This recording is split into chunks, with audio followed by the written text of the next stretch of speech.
Baik, bismillahirrahmanirrahim. Assalamualaikum warahmatullahi wabarakatuh. Ketemu lagi dengan saya, Denny Effendi, SPD MPD, di mata kuliah PDGK 4501, Pemantapan Kemampuan Profesional atau PKP di bagian kedua.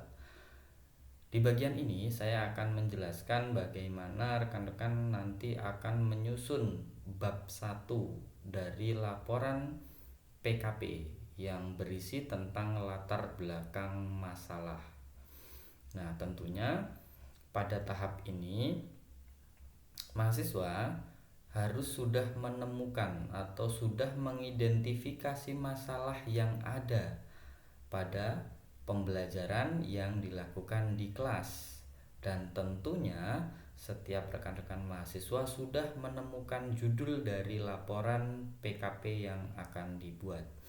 Nah, untuk menentukan judul, rekan-rekan sudah dapat dilakukan melalui form perencanaan perbaikan pembelajaran. Di sini dicontohkan form perencanaan perbaikan pembelajaran dari ilmu pengetahuan sosial.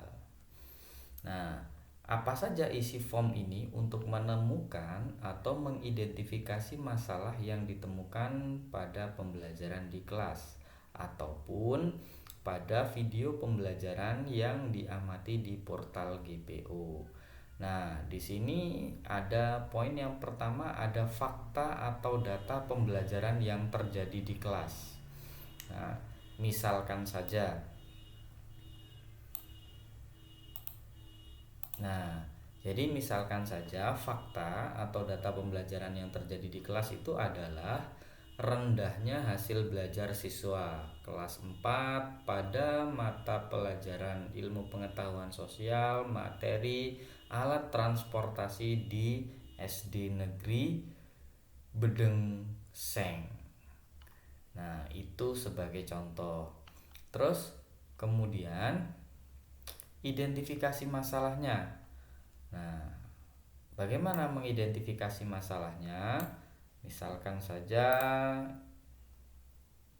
identifikasi masalahnya adalah ketika guru menjelaskan materi alat transportasi dalam pembelajaran IPS di kelas 4, siswa itu banyak yang mengantuk dan tidak ada perhatian pada pembelajaran yang dilakukan oleh guru. Kemudian ketika guru bertanya, apakah siswa sudah mengerti? Tidak seorang pun siswa yang menjawab. Artinya siswa tidak aktif.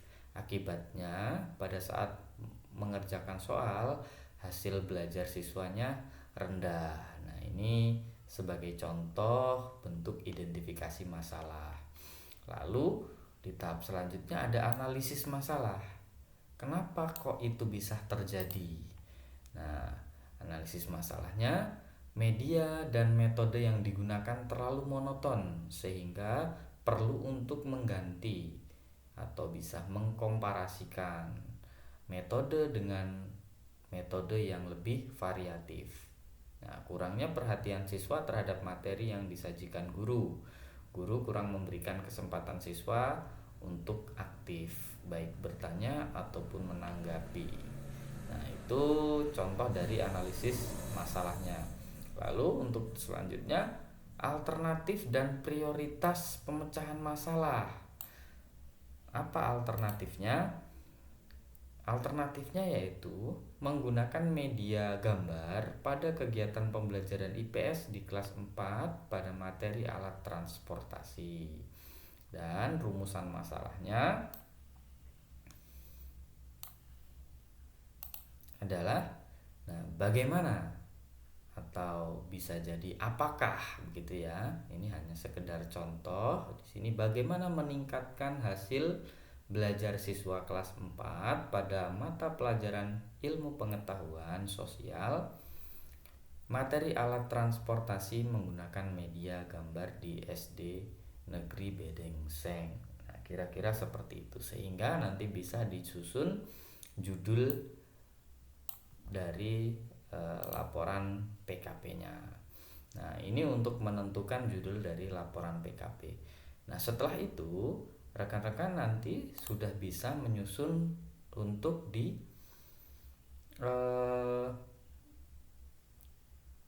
perencanaan gitu ya. Tadi sudah disampaikan perencanaannya tadi sudah begitu ya, analisisnya sudah, alternatif tindakannya sudah, tujuan perbaikan sehingga judulnya sudah. Nah, setelah itu rekan-rekan mahasiswa sudah bisa menyusun bab 1 yang terdiri dari pendahuluan, yaitu latar belakang masalah. Nah, yang perlu rekan-rekan ketahui gitu ya. Ini saya akan tampilkan contoh saja begitu ya untuk format penulisan, dan aturan-aturan bisa rekan-rekan nanti pelajari untuk di modul PDGK 4501. Nah, di sini saya ambil berbeda dengan yang tadi. Laporan pemantapan kemampuan profesional yang berjudul Penggunaan Media Pembelajaran Alat Permainan Edukatif dengan metode demonstrasi untuk meningkatkan hasil belajar siswa pada materi sifat dan ciri-ciri bangun ruang di kelas 4 SD Negeri 3 Bandarjaya. Nah, di sini cara penulisannya nanti silahkan dilihat di modul, dan kita sampai pada bab 1 pendahuluan. Yang pertama yaitu latar belakang masalah. Perlu diketahui oleh rekan-rekan mahasiswa, latar belakang masalah itu terdiri dari 3 poin. Ya, yang pertama adalah harapan. Jadi apa yang diharapkan dari judul yang sudah diambil berdasarkan analisis masalah yang terjadi di lapangan. Nah, ingat ya, yang pertama adalah harapan. Di sini akan saya tulis harapan.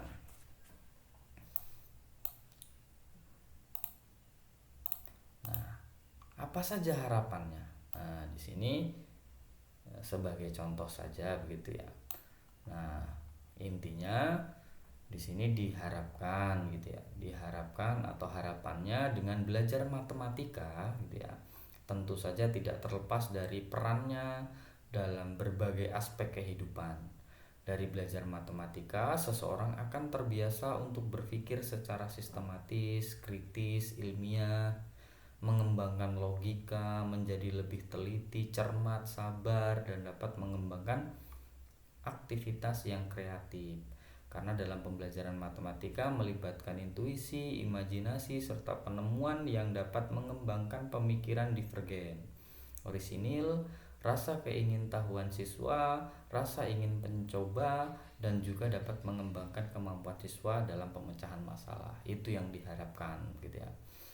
Di sini saya akan warnai biar nanti ketahuan. Nah, selanjutnya poin yang kedua adalah kenyataan.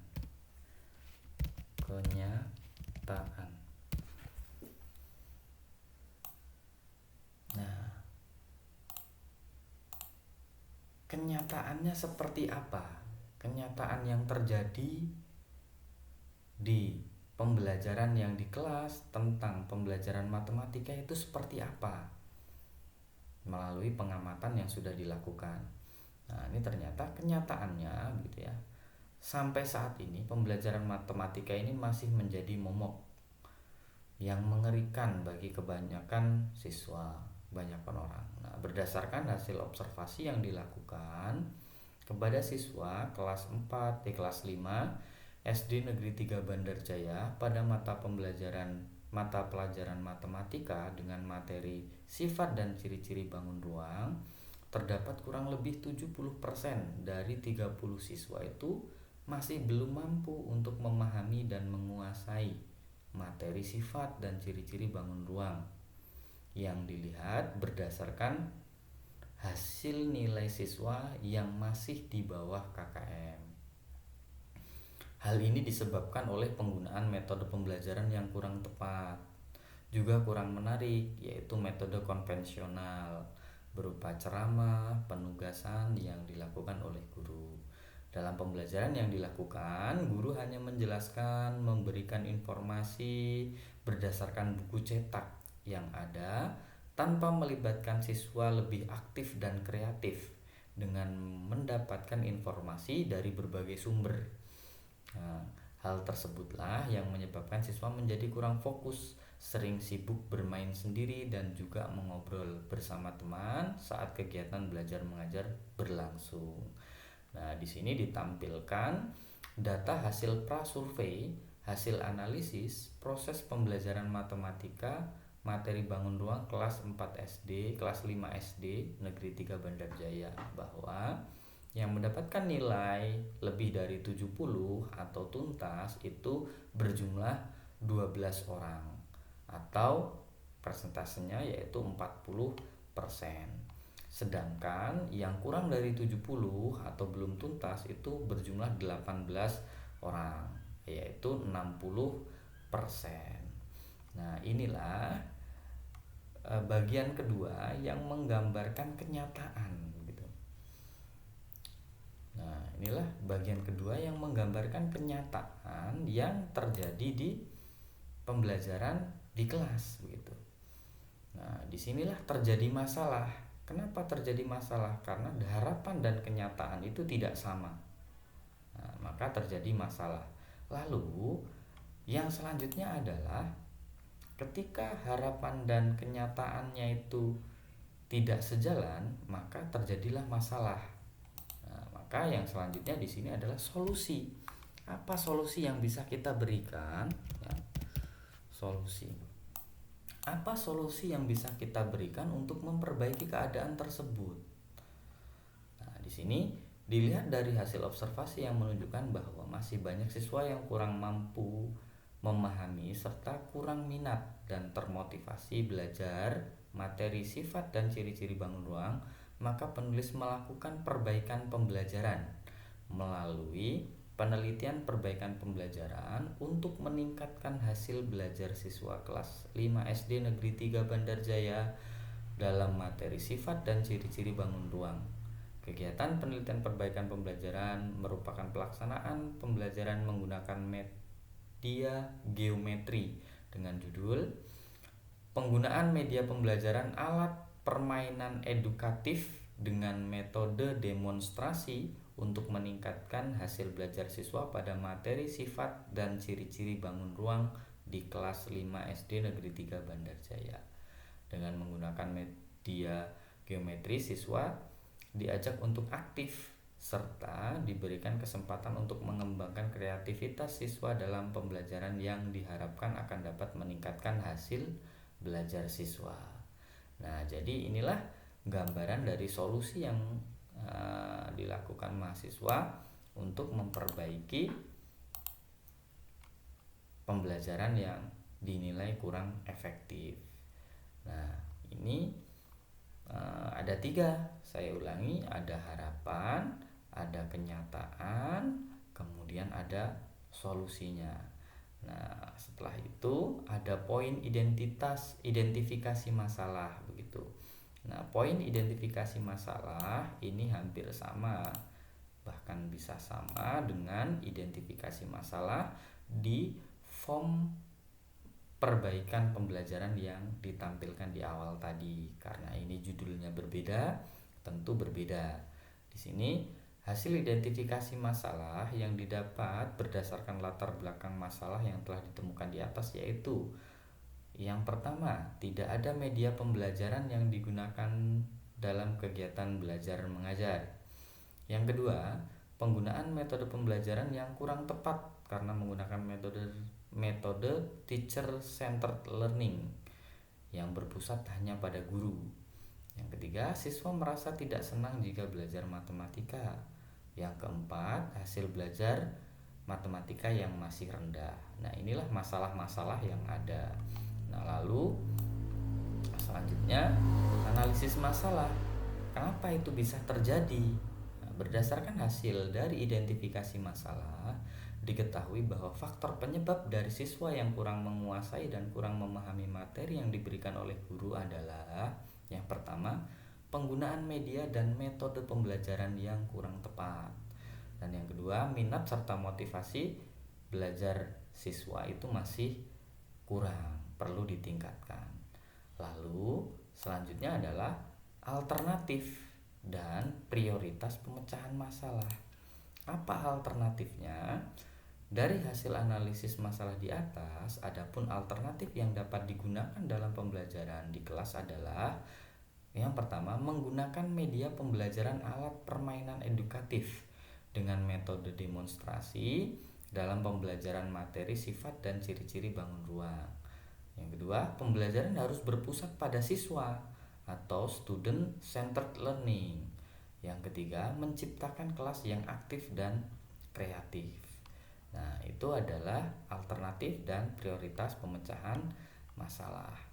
Nah, di sini maka penulis merencanakan penelitian perbaikan pembelajaran dengan mengimplementasikan media pembelajaran, yaitu media pembelajaran alat permainan edukatif dengan metode demonstrasi di kelas 5 SD Negeri 3 Bandarjaya pada materi sifat dan ciri-ciri bangun ruang pada mata pelajaran matematika. Nah, rumusan masalahnya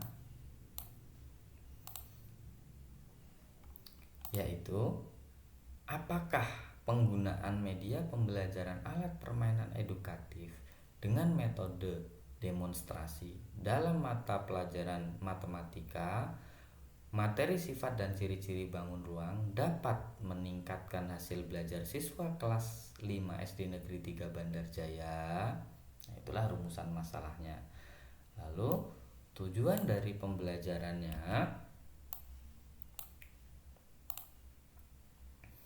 adapun tujuan dari penelitian perbaikan pembelajaran ini dilakukan adalah untuk mendeskripsikan bagaimana meningkatkan hasil belajar siswa dengan pembelajaran yang aktif dan kreatif menggunakan media pembelajaran alat permainan edukatif dengan metode demonstrasi pada materi sifat dan ciri-ciri bangun ruang di kelas 5 SD Negeri 3 Bandarjaya. Manfaat penelitian perbaikan pembelajaran ini yang pertama bagi siswa, yaitu mampu menumbuhkan sikap aktif kreatif siswa serta meningkatkan minat serta motivasi belajar siswa sehingga mampu meningkatkan hasil belajarnya. Bagi guru, menjadi pedoman bagi guru dalam melaksanakan pembelajaran, di mana guru harus lebih mengembangkan lagi kreativitasnya dalam menggunakan media pembelajaran agar dapat meningkatkan minat dan juga motivasi belajar siswa sehingga pembelajaran lebih efektif dan efisien. Bagi sekolah, dapat memberikan gambaran serta masukan bagi sekolah untuk memfasilitasi media-media yang dapat digunakan oleh guru dalam kegiatan pembelajaran agar dapat meningkatkan kualitas hasil belajar siswa. Nah, jadi itulah isi yang terdapat dalam bab 1 yang terdiri dari latar belakang masalah, kemudian rumusan masalah, tujuan penelitian perbaikan, dan manfaat penelitian perbaikan pembelajaran. Nah, ini di bagian kedua ini mudah-mudahan dengan video ini nanti rekan-rekan mahasiswa mampu menyusun untuk bab 1 dari laporan PKP yang rekan-rekan mahasiswa buat. Nah, mungkin itu saja yang bisa Bapak sampaikan untuk di video yang kedua ini, dan tentunya nanti untuk yang selanjutnya yaitu di bagian ketiga kita akan bahas bagaimana kita menyusun di bab yang kedua tentang kajian pustaka. Ya, dari Bapak cukupkan. Wabillahi taufik walhidayah. Wassalamualaikum warahmatullahi wabarakatuh.